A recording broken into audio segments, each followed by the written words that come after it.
that person. We have support groups. And I want you all to know that 1 out of 10 individuals will have a seizure in their lifetime. That's a lot. And 1 out of 26 will develop epilepsy. It could happen at any time, at any age. Anyone could have epilepsy. Now, I want you to know that even over-the-counter medications could also cause you to have a seizure. When my son was 5 years old, he swallowed an ice cube. And he started hyperventilating because he's 18 now, and even if he gets scared or anything, he starts to hyperventilate. Hyperventilation is a trigger that could cause someone to have a seizure. At that time, he lost consciousness, I want to say 30 or 40 seconds. Being a mom, it seemed a lifetime. I've always been in the medical field, but I had never really gotten to treat people with epilepsy, was not really too aware of the condition until I got involved after my son had that seizure. And I got more educated and did more things for those people with epilepsy. Because it's very important.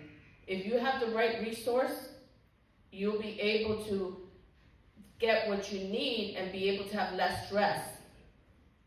When, like you were saying, your mother had the grandma seizures, what now are called tonic-clonic seizures.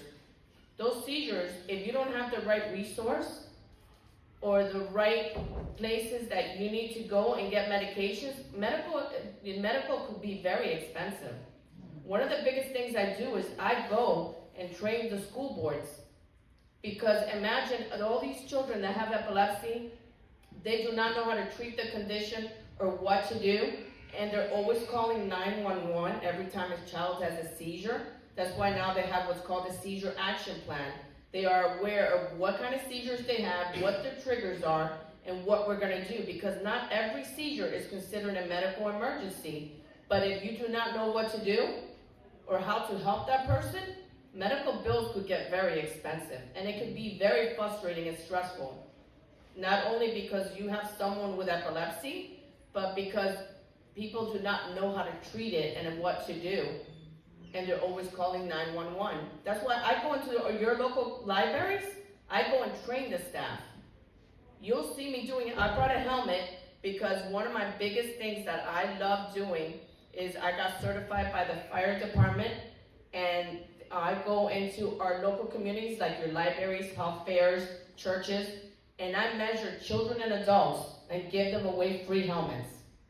Because traumatic brain injury is one of the worst acquired epilepsy that you can have. Many times not even medication works. Because 1 out of 3 individuals will not respond to any